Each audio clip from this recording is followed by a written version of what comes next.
Hey, how you doing?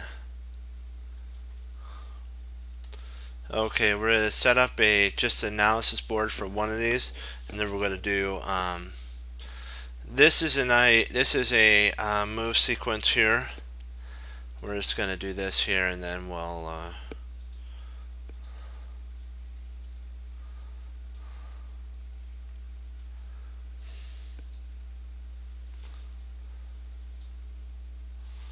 okay. Who's move black?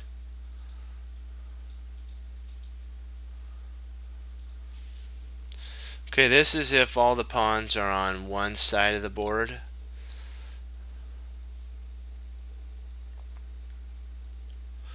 Like this is what it says. Though a pawn ahead with a tremendous king position, white can't win. The problem is his bishop is a long range its long range power are useless because all the pawns are on one side of the board. To make matters worse, white has his king and pawns on dark squares. This means that black's bishop can't even attack them. To draw, all white has to do is move around the board randomly around the board until black finally basically bows or offers a draw and says, you know what, it's over. Okay, so that's that. Now we're gonna go and look at. There's another one called all pawns are on one side of the board equals octopus garden for a knight. Now we're going to see how powerful a knight can be in this type of a position.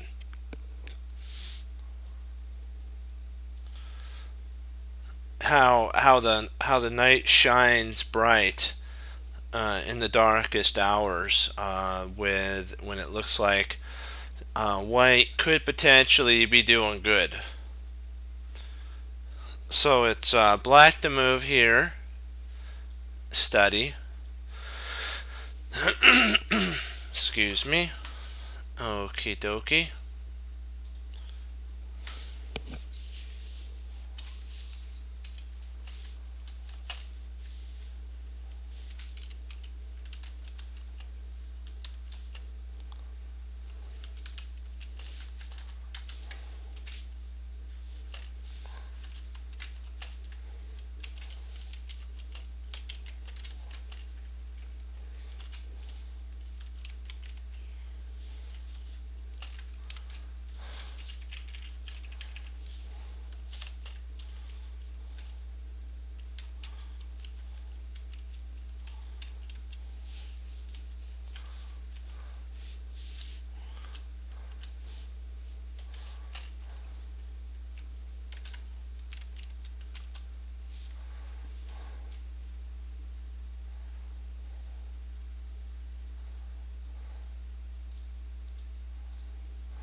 Okay, we're looking at it from black's perspective.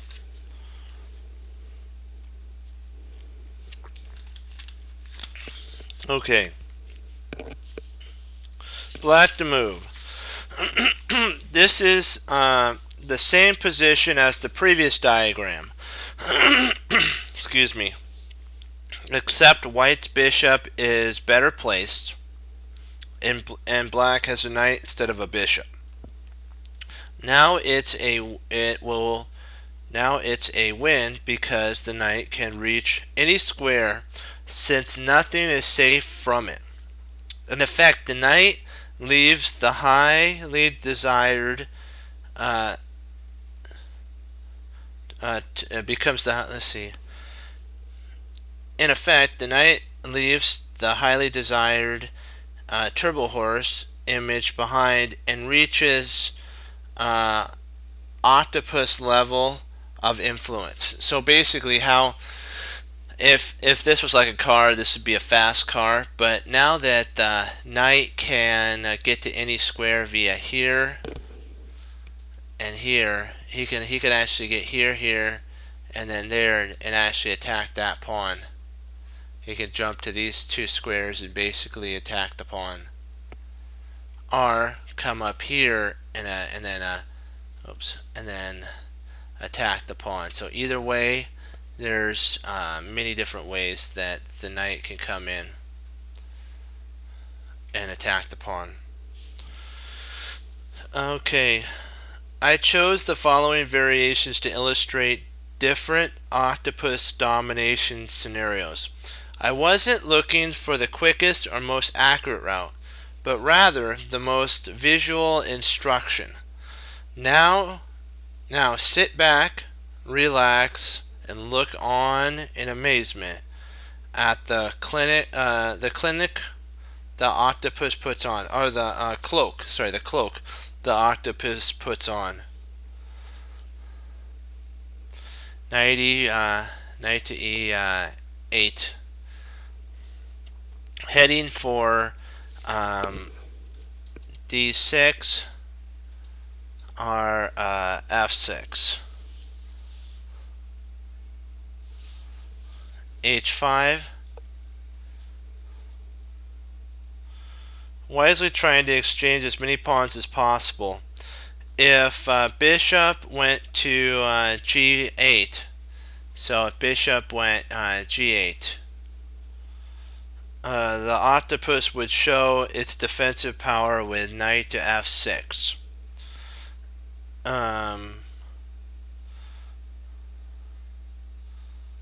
Hitting the bishop and defending h7 at the same time, and threatening to win the f4 pawn. So if the bishop, let's say, retreats back, you now can play check here, and then the king has to move, and then you pick up a pawn. So h5 is a very important idea. What white's trying to do is potentially set up a draw on h1, but remember something: you have the knight, not a bishop. So the knight will overpower the bishop when there's pawns on one side of the board.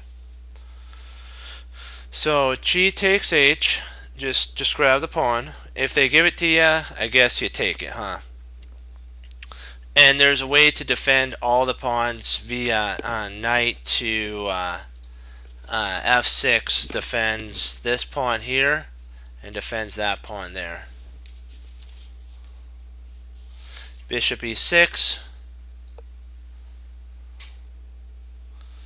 Bishop b3 is not the best move. Knight g7 guards both of those pawns. Bishop d1. h6.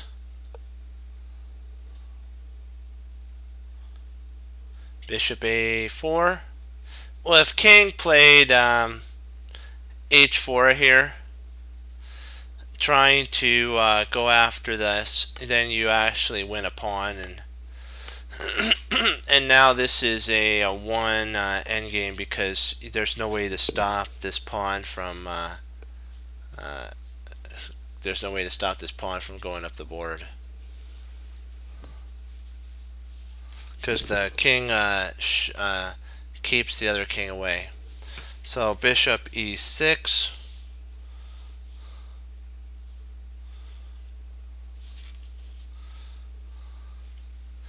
Okay, let's see. Bishop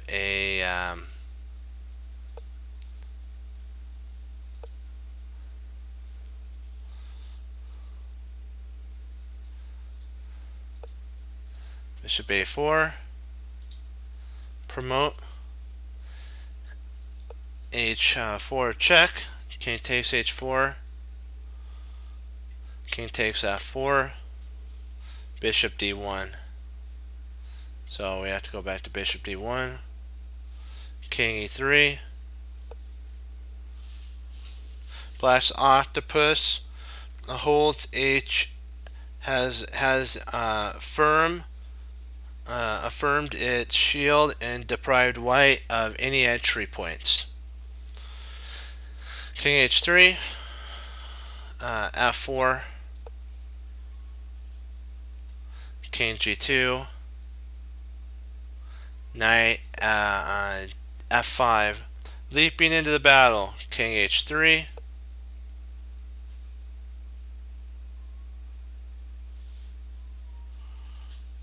f3, bishop b3, f2, bishop c4,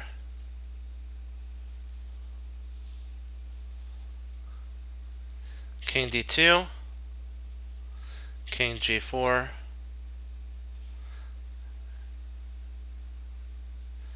knight g7. There's a force field around the king from coming in to here, here, or here.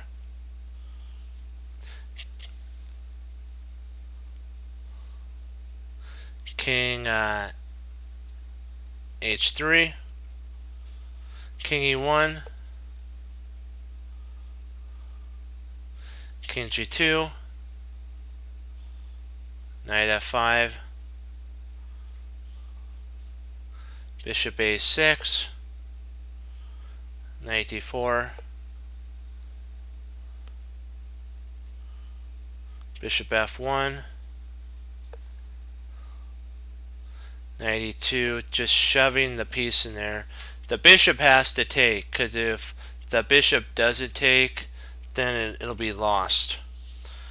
The hungry octopus smothers its prey on f1, so that if takes here, here, there's no way to stop the queening process.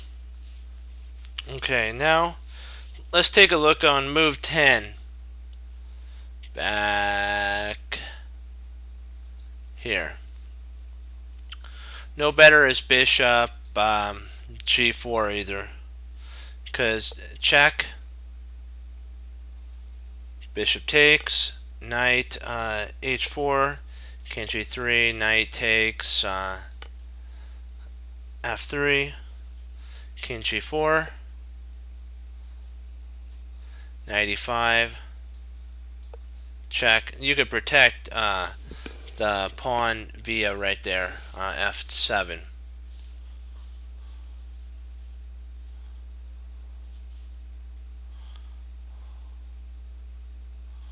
King h5, knight f7, king g6,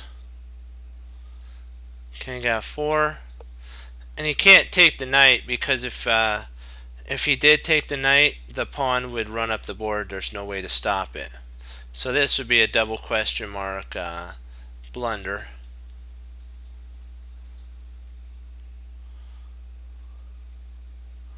I guess he's got to take then. h5, the pawn promotes. And now on move 12,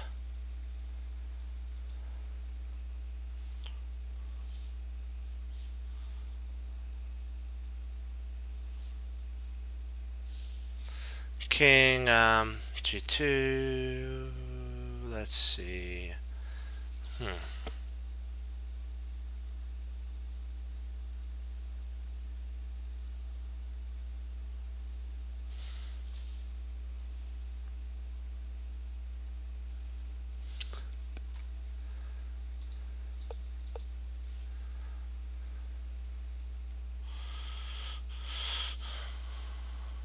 King g2, h4 check, king f1, knight f3. Game over, since knight knight d2 will pick up the bishop with a fork.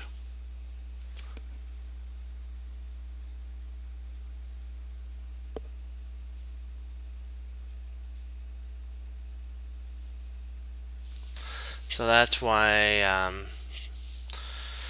the knight chose d6, knight d6.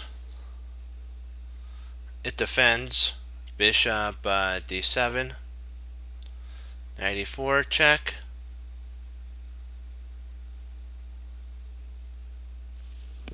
king h4, king takes f4, bishop e8,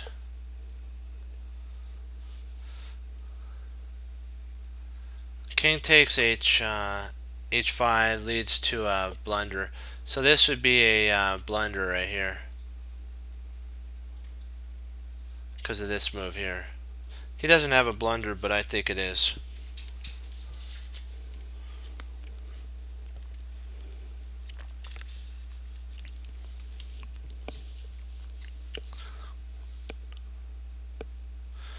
King e3. Bishop takes h5. If king takes, then of course yet the fork again. So bishop takes f4. Bishop g4. f3. Bishop h3. Here. Excuse me. King h4. So if the bishop tried taking on f3, king takes, king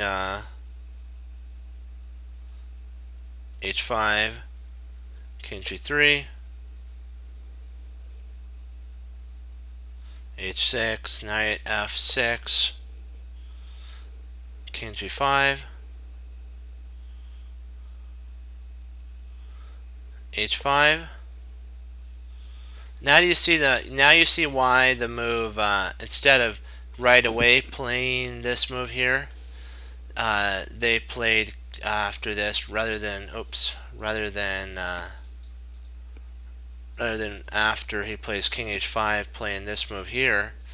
We play our king over. We play king over there first, so that when the king comes to h6, we can come here after g5. h5 can be played at that moment, and if king takes, there's no way to stop the pawn from promoting up the board.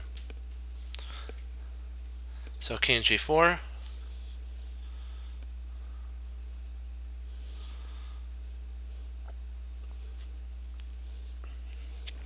If bishop f1, king f3, bishop a6, knight g3,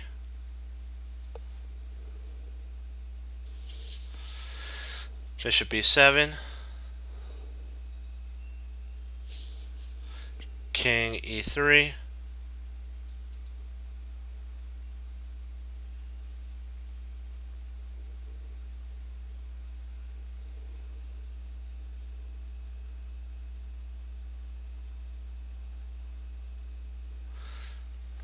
in the world.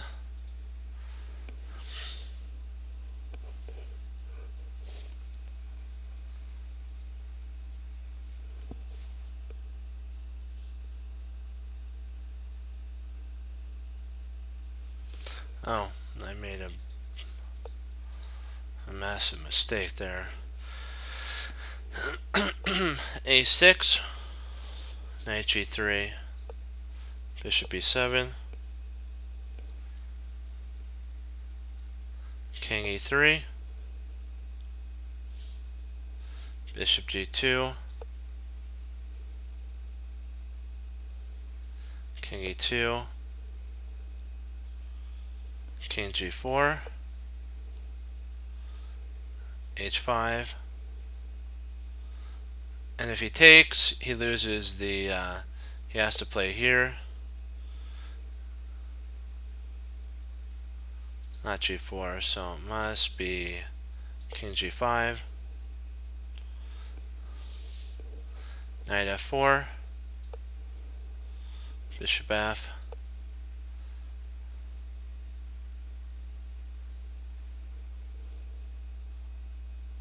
h, king takes,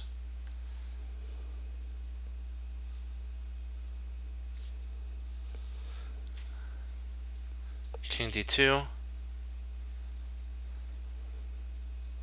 king g3,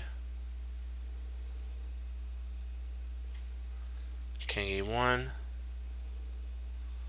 bishop c4, knight e2, and now the game is done at that point. It's all over. King e2, king f4, knight f6, king g5, knight d5,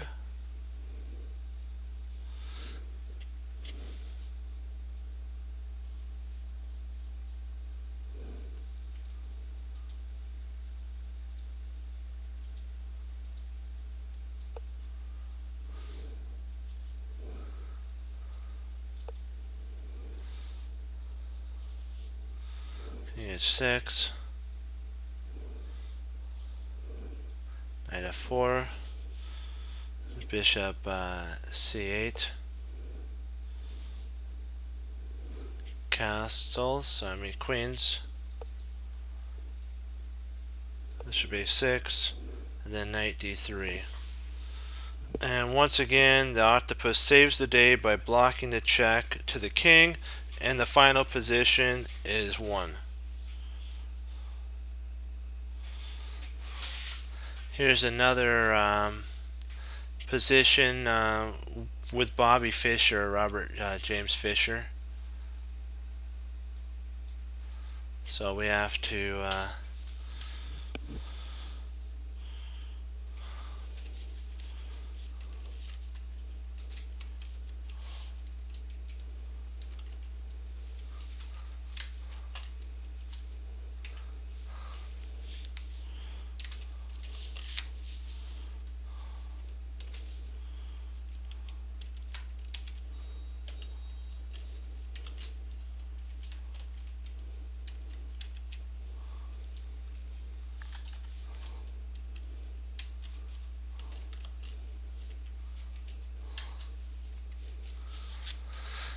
let me make sure I have the gentleman's spelling right.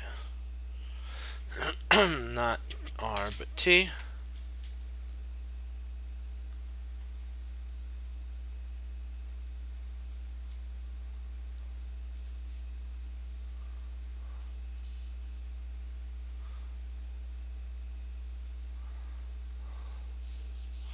Alright.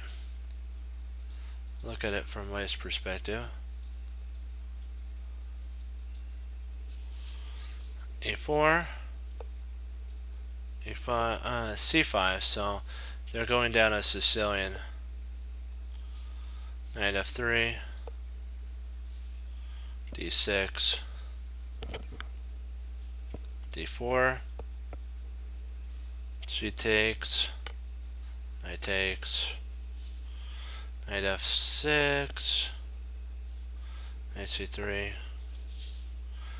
A6, G3,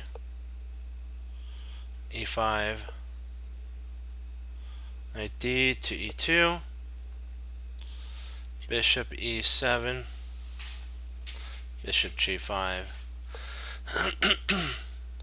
The Najdorf variation. Knight BD7, bishop H3,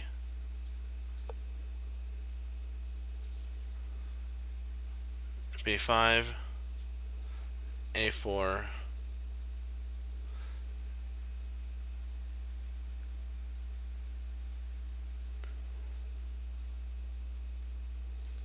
B4, knight D, D5, knight takes D5, queen takes D5, because the queen's now hitting the rook. Rook B8,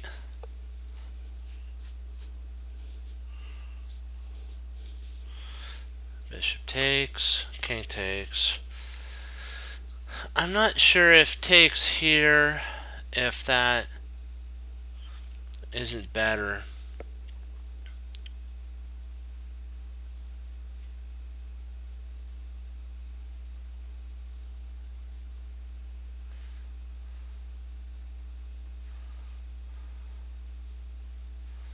I'm thinking if takes here, bishop takes, castle, king side, there's only one way to protect, and then H.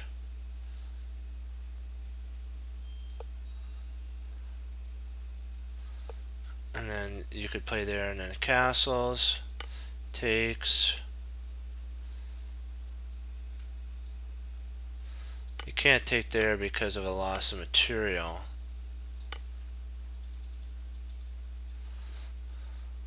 Might have to take here. Pawn takes, then castles here.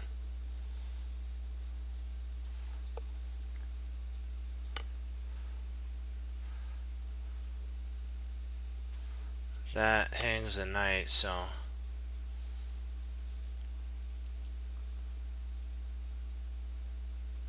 interesting position. Maybe knight there.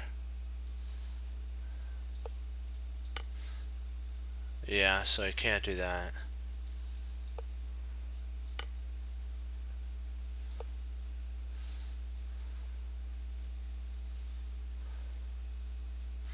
Knight here. Bishop takes, takes.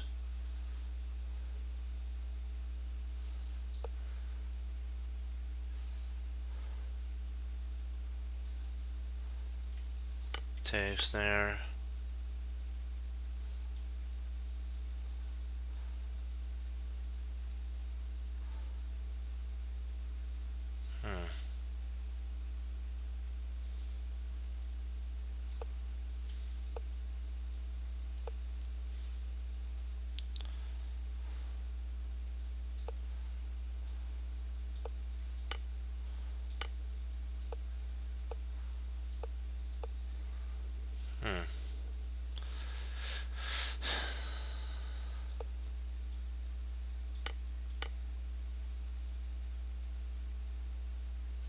Maybe we could push even there if takes.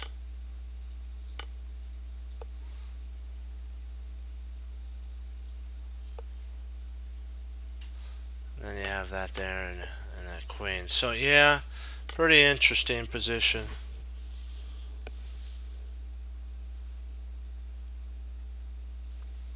Let's see, where are we at?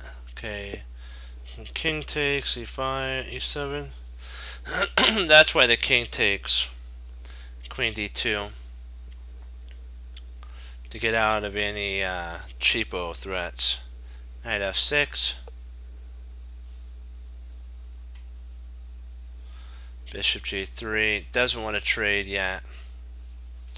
Bishop e7.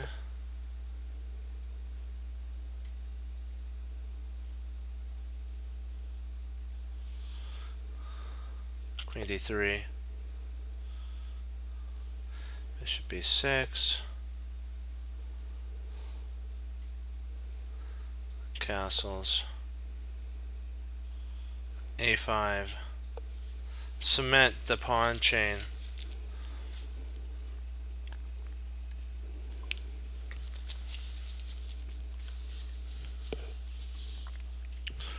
Rook f8. Oops, e5. Oh, rook f d1. Trying to go after this pawn. Bishop a6. Queen d2.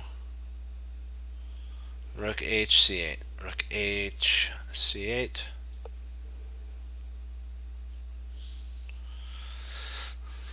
h3. This remember the anti-knight formula, or anti-knight strategy. This takes away the outpost of the knight, and the knight doesn't really have any good spots to go to except h5, and that really doesn't acquire anything. So Bobby actually made the f6 knight really passive. h5. Well, there is a way that the knight go to h7 to g5, so b3 to cement the pawn. Bishop e2.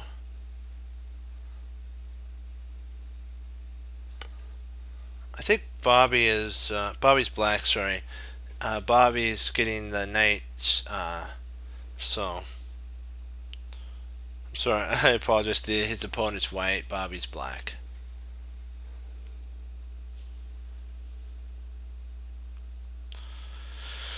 Rook c3. This is now he's going to put all of his pieces on dark squares so that the bishop doesn't have any scope. Rook d3, rook bc, rook takes c3, rook takes c3, threatens g takes, or knight takes, rook takes g3 because of this pin here. There's a pin on the king here, so this is a weak point for white. King h2 is forced to cover. Queen to c5. This now double attacks the c2 pawn, so it has to be guarded by rook a2. It has to keep a hold of everything. Rook c1 is a blunder because of there, and it loses a pawn. So the only way to guard it without losing material is rook a2. White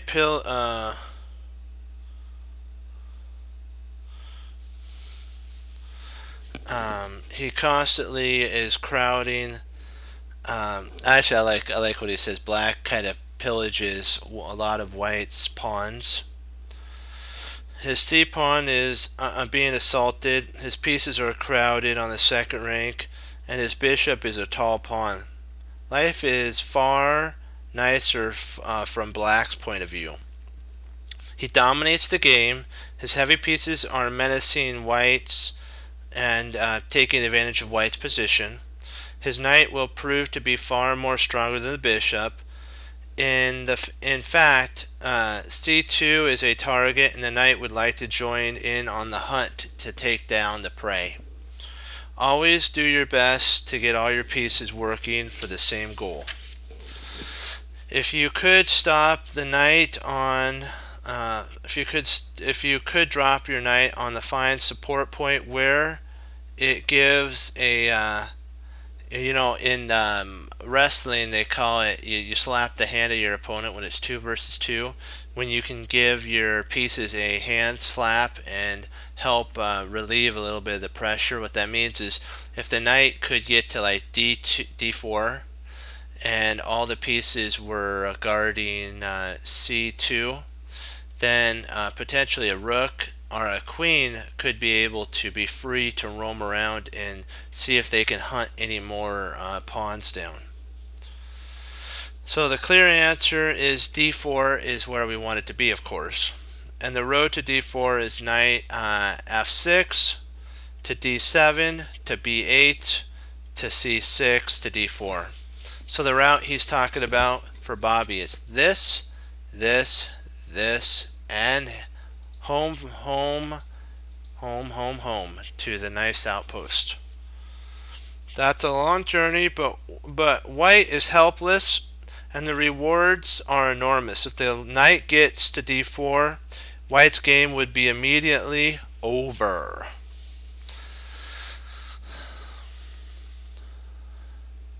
So g6 is an exclam move by Bobby.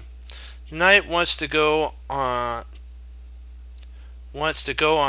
a trip, but at the moment it's defending the h5 pawn. After g6, h5 is solidly defended, and the knight is ready to head for greener pastures. This g6 push sets up a different knight journey. You can actually do a knight journey via, let me see here. I think you could do a knight journey via this way. h7, here, here, and then into there. You could do a different journey that way.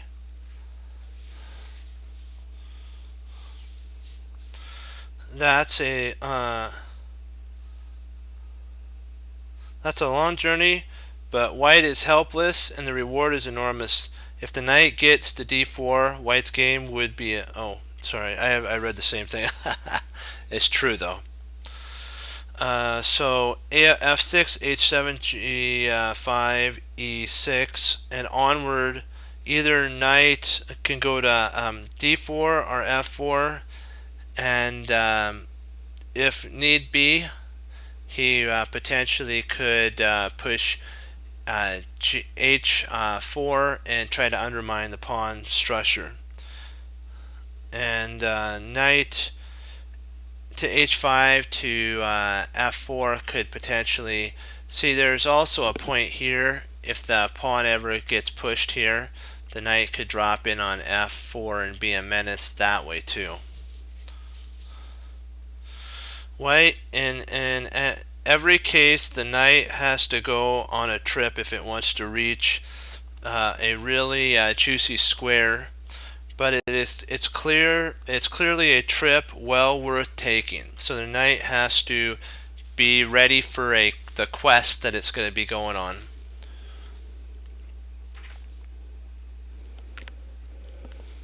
They call it a journey. I always call them a quest because the knight wants to quest its way to d4, and it would take 4 different missions to get there. Mission to h7, mission to f8, mission to e6, and finally the destination d4. Bishop f1. White sees the enemy knight trying to dance to d4 and realizes that he'll need his bishop to defend c2 if he wants that pawn to survive. Unfortunately, the bishop retreat has weakened e4, the e4 point. So the retreating of the bishop weakened e4, and Bobby pounces on that like he just pounces on it. Black is suffering from a wealth of riches. Also strong was h4 was also a strong move. Then g4 and queen d4 at this point. Bishop g2, and now knight h7, g5, g5, and still the idea of taking scope there, are coming in here via that way is also good.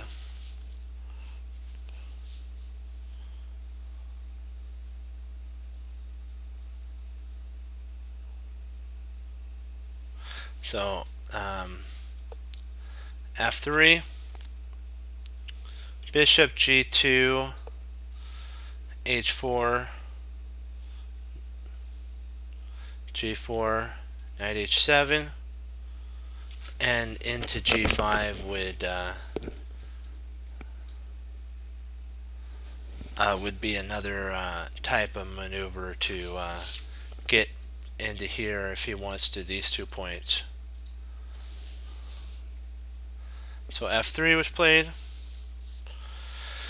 Rook e3.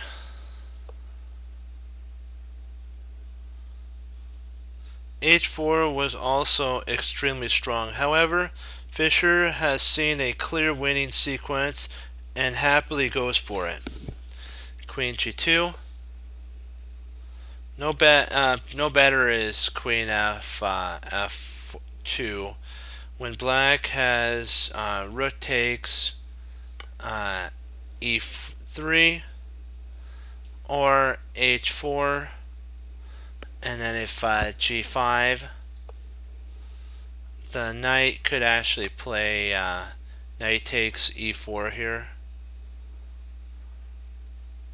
Exclam. And then pawn takes, rook takes, king takes, and then queen takes, and so your position is just extremely strong.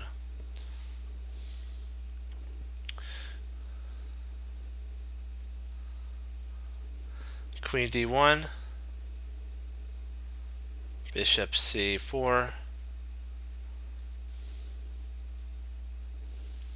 queen takes f3, Material is absolute, and any further resistance proves futile. Queen takes there. King g2. Rook e3. Bishop d3. Knight takes. Bishop takes. Rook takes. King f2. d5.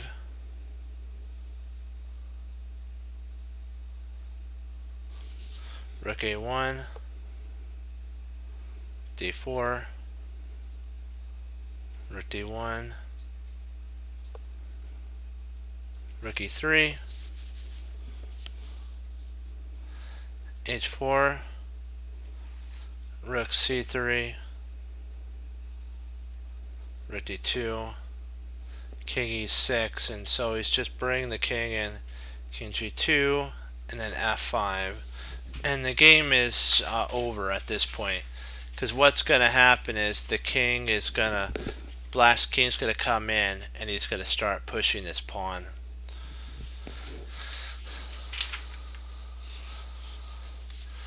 Let's see, what do we got here? Perfect. Let's see something, just want to make sure. Okay, this is the summary of the position. In a way, a bishop versus knight battle is a pretty cut clear thing. Here are the basics.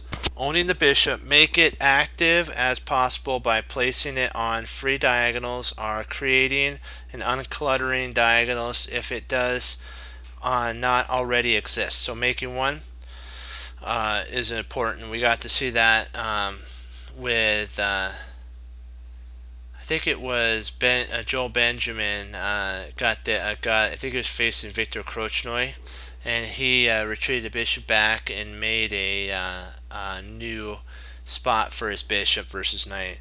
Prove that it's performing a key function and is thus extremely useful. Steering things into an endgame where the long-range capability of the bishop gives it a huge advantage over the enemy knight. Don't allow the enemy knight to find its way to any advanced permanent support points. This is called anti-knight strategies. Do your best to take away all advanced squares from the enemy knight or horse. The owner of the knight. There's actually 7 things. Close the position is often good for your knight. So closing the center or the position is good. Steering for an endgame where all the pawns are on one side of the board. This negates the bishop's long-range ability while amplifying the importance of the knight's ability to attack on the white squares and the dark squares. 3. Do your best to create permanent advance points, support points, that's what he means, for your knight. 4. If a tasty support point exists, but it seems a long way away and perhaps impossible to reach, try hard to find a way to get there. It might take several moves, but that's what moves are for, to place your pieces on the best squares so that they can their influence to mass effect on the board. So extend their influence to the mass effect on the board. 5. Avoid trapping knight. Avoid the trap knight syndrome, like if a bishop dominates a knight. Many a knight has been lost when it found itself trapped by an enemy bishop. 6. Anti-bishop pair formations. Anti-bishop pair formations. In the case of 2 bishops versus a knight and a bishop, the simplest way to remove the opponent's bishop pair is to exchange one of the bishops, either by trading your knight or bishop for an enemy bishop, thus creating a far more manageable bishop versus knight or bishop versus bishop situation. If they have 2 bishops, remember that they're like dueling brothers that can really cause damage. They're great. 2 knights don't work particularly well together, so exchanging one of them off for either a bishop or a knight is usually a good idea. Okay, dokie. Let's see what we got here. We're entering the rook chapter now. Files, rooks, and targets. Okay, let's see how we're doing on time. We'll read this, and I think we'll probably be able to call it, because we don't want to start a new section without uh, going over what we priorly have went over. Let's start out with a simple but powerful statement. If you want your rooks to be effective, they need an open file. This seems obvious, but the trick is demanding your rooks get an open file. Yet many players merely hope that one will magically materialize, and when it does, wonder why things don't go their way. Without an open file, a bishop or knight might easily outperform the rook, leaving it sitting passively behind the pawns. While it sadly dreams of unrealized potential, yes, this is the basics, but it's extremely important and often is neglected by learning players, new players, and even tournament players. In under the one that he says has a lot of problems is the under 1200, the 1200 to 1399. C 1400 to 1999, and surprisingly, even B level players have a problem 1600 to 1799 levels. In fact, the battles to energize your rook starts right in the opening. For example, at a glance of a poor opening sequence by white will immediately send a message to the trained eye. See right here. Let's we can get this one. We can get this position set up here. It's not. We're not going to put it in our database. Well, we may do that. I think we will. Let's do that. Let's still put it in our. We'll still put this in. Okay, it's called creating. We'll do this one. And open file. Create an open file. Okay, perfect. We're going to look at it from white's perspective. This is if white goes amiss here with d4, d5, e3, knight f, and then knight c3. This message is that white most likely isn't even thinking about the future of his rooks. In fact, when I teach someone that plays in this type of fashion, I ask him, what about your rooks? Usually the answer I get is something like, well, I'll just try to develop my pieces. I'll deal with the rooks later. Of course, the invariable I found that this kind of player experiences serious problems activating his rooks, and later often never comes. The rooks never get activated. Returning to a rather uncommon opening sequence. As earlier, they blocked their own dark square bishop for no good reason. We would find that this instead of knight c3, which blocks the c pawn and leaves the knight on a square where it is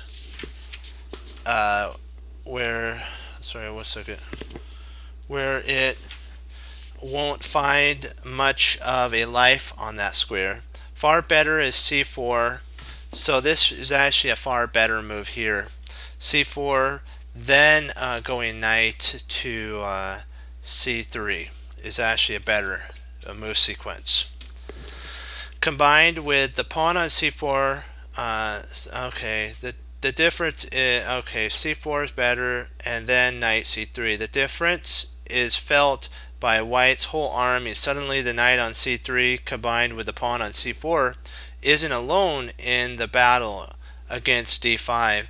And once the rook moves to c1, later c takes d5 will allow it to influence down the c file. Clearly, pawn tension and pawn breaks are the tools that create open or half open files, and their use goes from the very basics. From the very basics, just as seen in our diagram that our move order. To the moderate basics, a solid tournament level, to the right down to the advanced player, we have to always keep our minds open. This is one other position. I'll set this one up.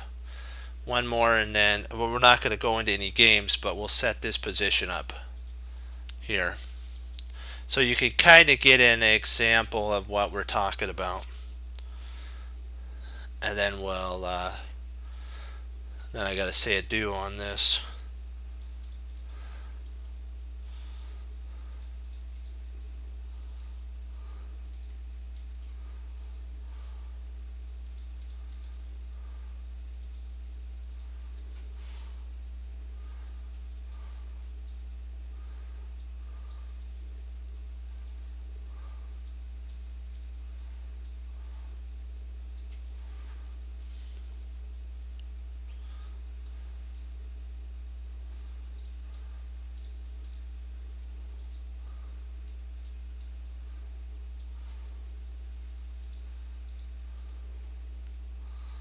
Let's make sure we have this.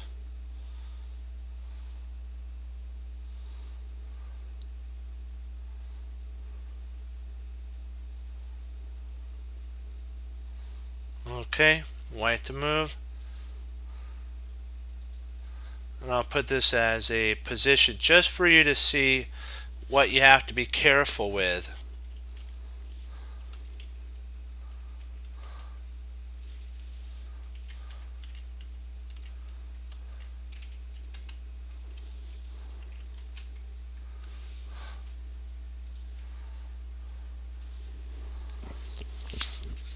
In this position, black's rooks don't have any opportunity as far as open files to go. However, white's rooks seem happy. White's rooks see happier times ahead after f4, f2 to f4. Now or later, gaining kingside space, and suddenly the f1 rook participates in the upcoming battle, or b4 later on. Fighting for the queenside initiative and striving to get a rook from a1 to b2 for for white, into the thick of things on the wings. So the idea is potentially later on this could be played, or this could be played later on with the rook over here. This move here could be played, and after the pawn takes, this rook dominates the half open file. Okay, we'll call it on this one here, and then we'll pick up a game tomorrow. It's a Jeremy Silman game. So what we learned here from bishops and knights is, we'll do a summary here, and then I'll say adieu. The summary is the bishop versus knight is this. Bishops want to have open positions, pawns on both sides of the board. They also like to not have pawns on the same color. Don't entomb them. Don't make sure they're useful. Even though they're active, they may not be a useful piece. Get it into the fight. And also, you could dominate a knight in that scenario. Okay, and then what we learned from knights is knights love to have outposts. Oh right, forgot about bishops. Also, you have to have anti-knight strategies as well. That's important, which deprive the knight of all their outposts that would be good for them, so that your bishop could dominate the knight. So, and let me see, what's another one? Oh yeah, knights. Knights look for outposts, which is generally someone says greener pastures. Knights also, with knights, you want to keep the pawns on one side of the board where it negates the bishop's range capability and makes their basically them non-effective. Also, if you could, you can put the pawns on the opposite color of the bishop, and therefore the king and knight versus bishop and knight are you're not if you're the one with the knight and the king, you have more effect because the knight can go to dark squares or light squares. Okay, what we just went over here is that rooks desire to have open files. You can't imagine them. That's what Jeremy Silverman talked about just having open files. You have to make it happen. Your moves have to be long distance move or long term moves, and that's why it's important to have a plan when you're looking at your rooks. Make sure that you're planning for your rooks to get into the fight. Always be planning on your pieces working well together. And that's as far as we've gotten in the rooks. So get an opening that will and that'll open up the position so your rooks get in the fight.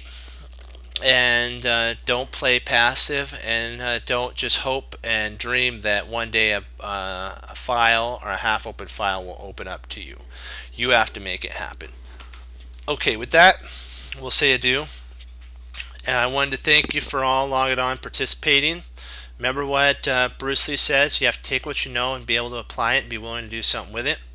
Remember that choices of you can't just happenstancely do it. You have to decide to receive the Lord Jesus as Lord Savior of your life, because it's an important choice we all have to do. One day we have to make a decision to either receive Jesus or reject him, and that'll affect your eternal destination.